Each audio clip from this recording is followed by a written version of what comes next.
warahmatullahi wabarakatuh. Perkenalkan, nama saya Jeffrey Maulana. Kali ini saya akan membahas tentang apa itu FOMO. FOMO FOMO adalah singkatan dari Fear of Missing Out, atau dalam bahasa Indonesia diartikan sebagai rasa takut tertinggal, dan istilah ini merujuk pada fenomena psikologis yang dimana berupa rasa cemas dan takut seseorang akan tertinggal informasi, contohnya kayak tren atau pengalaman baru yang sedang dibicarakan atau diperbincangkan, yang dimana dilakukan oleh orang lain.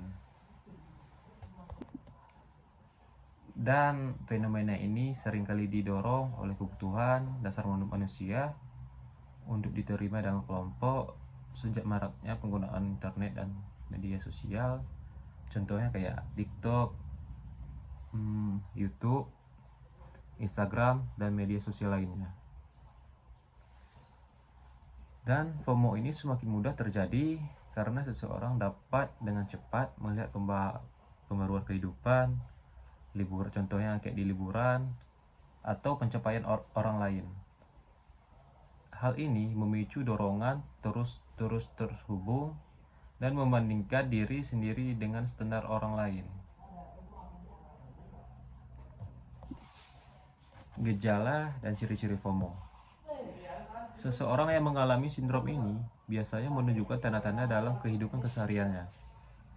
1. Ketergantungan gadget.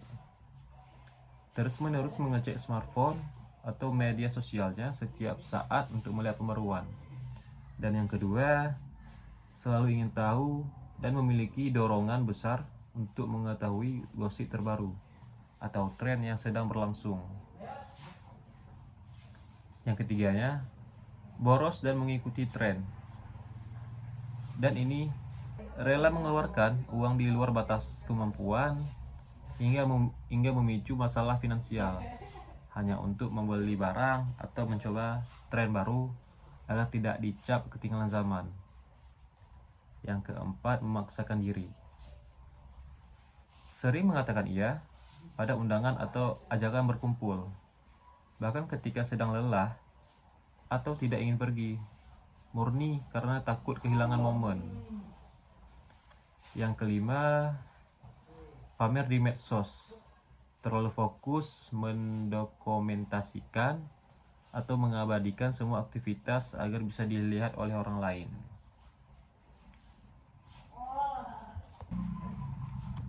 Dampak negatifnya, jika dibiarkan terus-menerus, FOMO dapat memberikan dampak buruk pada kondisi fisik maupun mental seseorang. Contohnya kayak gangguan kesehatan mental, meningkatkan resiko stres, kecemasan, bahkan memicu depresi akibat terus membandingkan diri dengan standar orang lain yang terlihat sempurna di media sosial. Contoh lainnya, kualitas tidur menurun. Kebiasaan ini mengecek ponsel sebelum tidur membuat otak tetap aktif dan mengganggu produksi hormon tidur yang pada akhirnya memicu insomnia. Selanjutnya, masalah keuangan.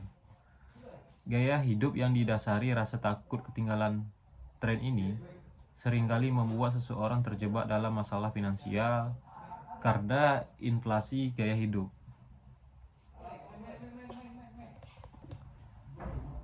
Cara mengatasi FOMO ini, ada beberapa langkah yang bisa diambil untuk mengurangi atau melepaskan diri dari siklus FOMO. Contohnya, fokus pada diri sendiri. Alihkan perhatian pada tujuan hidup dan apa yang benar-benar penting bagi pengembangan dirimu sendiri, bukan apa yang orang lain harapkan.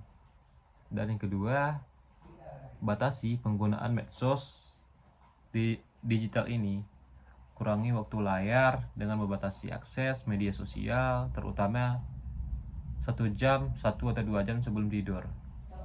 Yang ketiganya, praktikkan rasa syukur. Berlatihlah untuk bersyukur dengan apa yang sudah kamu miliki, alih-alih berfokus pada apa yang dimiliki orang lain.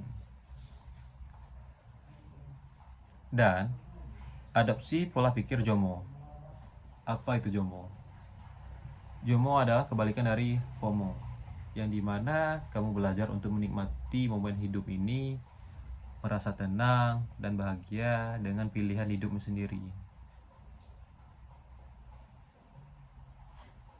Dan sebelum penutupan, kata-kata dari saya, ikut tren itu boleh, tapi jangan berlebihan, karena berlebihan itu tidak baik. Oke? Wassalam.